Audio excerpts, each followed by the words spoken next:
Welcome back to Talk Through Tuesday. Today is episode 4, and we're going to talk about the dolly zoom or the vertigo shot. Some early examples of the vertigo shot or the dolly zoom was in 1958 in the movie Vertigo. It was in a staircase, and they actually used it to zoom in on the floor and pull back on the staircase, which gave it a acrophobia type of look. Another one was in Jaws in 1975, and they're zooming in on the main character on the beach. Another one was in Fellowship of the Rings in 2001. That was actually a pretty dramatic one. Another one was in Poltergeist in 1982. Those are all examples of this vertigo slash dolly zoom. But the perspective you get by doing a dolly zoom with your drone footage does enhance the quality and gives you that sense of intrigue or just that perception of things that are not just normal.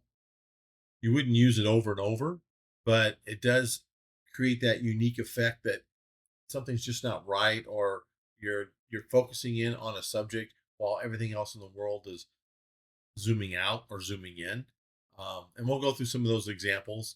We're going to jump in and I'll kind of narrate what I did to get a couple of these different shots. And I'd love to hear back from you if you were able to accomplish this and share your techniques. First of all, we're going to configure the shot. When setting up for the dolly zoom, I find it helpful to have the guidelines on. Click on the waypoint selector in the left-hand side.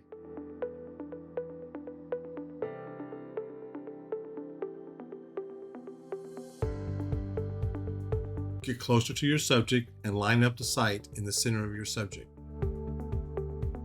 Hit the C1 trigger or tap the plus sign under waypoint to set your first waypoint. In the example, I'm going to be close to the bridge with a zoom of 1x. Then move backward to waypoint 2, about 170 feet or so, and set the setting for the zoom at 2.9 and center up your target with the sight. Now I'm using a DJI Air 3S, and if I jump to 3 times, it switches lenses and stops recording and then starts recording.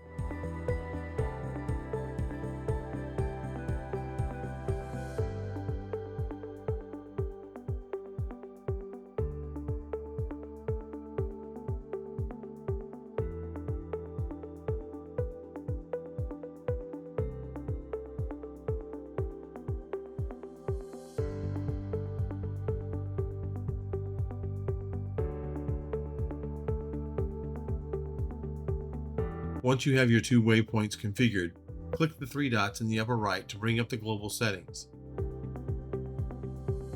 For this mission, we're going to leave it at 5.59 miles per hour. Now let's tap in waypoint 1 and set the camera action to start recording. Slide over to verify waypoint 1 is at 1x. I also add a hover to the beginning and the end of my mission just to give me some extra footage to trim when I'm in post. 4 seconds should be plenty.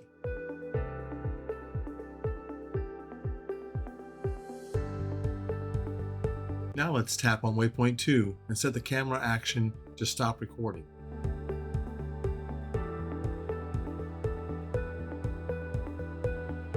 And making sure our zoom is at 2.9x, which we can see just above the AF button. Now tap on the 3 dots and slide to the end of the flight and change RTH to hover. And leaving the signal loss to default, return to home. Now tap the green Go button.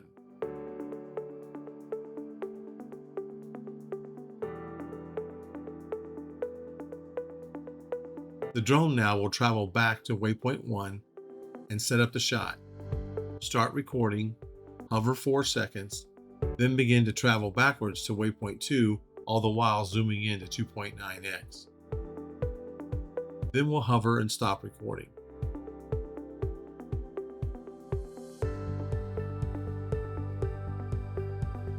Let's see what the final result looks like.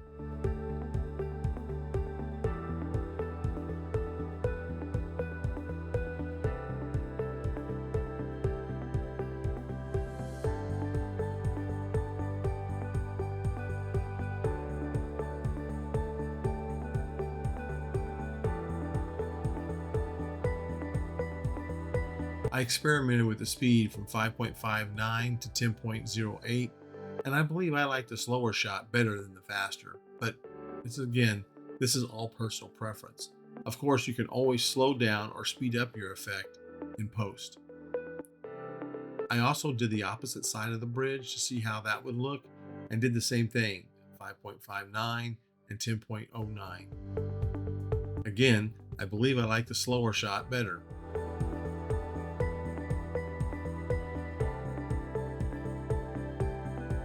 Don't forget to save time for a hyperlapse. This hyperlapse was taken by hovering with one shot every 3 seconds for 125 shots to end up with a 5-second video. Let me know in the comments if you like this week's tutorial and what you might like to see in the future.